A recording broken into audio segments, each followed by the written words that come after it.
Мир дому вашему, братья и сестры. В 1641 году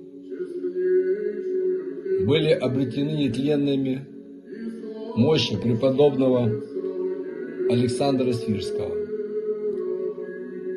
После революции 1917 года мощи были изъяты и находились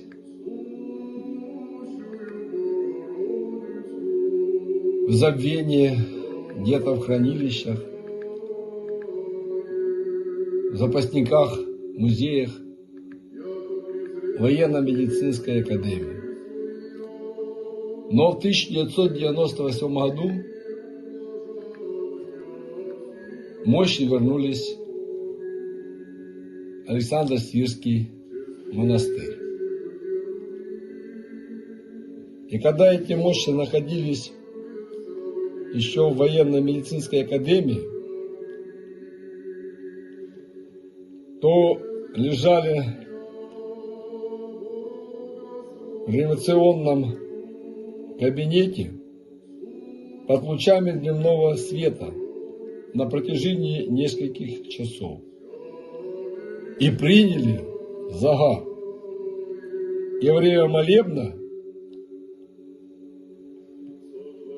они начали еще и мироточить. Затем мощи перевезли в храм Веры, Надежды, Любови и Матери Софии. Мироточение не прекращалось.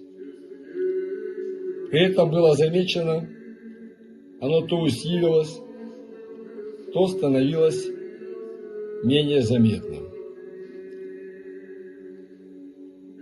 И что было интересно, интенсивность мироточения менялась в зависимости от того, кто служит,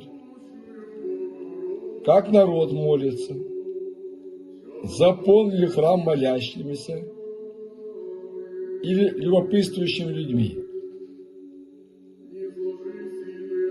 Особенно мощи преподобного Александра мироточили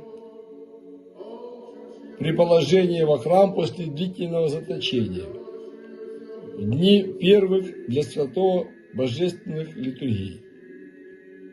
Мироточение и благоухание было настолько сильным, что на этот запах цветоточного меда слетались невесть откуда взявшиеся пчелы. Они роились вокруг ступней преподобного, ползали по подоконнику, находящемуся рядом с ракой. Этот факт вызвал большое удивление у операторов телевидения, который был заснят данный сюжет для телевизионного канала. Аромат мира стоял даже в алтаре, и туда залетали пчелы. Вот такие это удивительные мощи преподобного Александра Свирского. Он единственный святой Нового Завета, удостоившийся явления Святой Троицы. Его мощи известны тем, что при освидетельствовании исследователи отмечали их удивительную сохранность и даже температуру 36 градусов, что считается необъяснимым с научной точки зрения. В настоящее время мощи открыты для поклонения в монастыре. Оставайтесь с Богом, братья и сестры, и до новых встреч!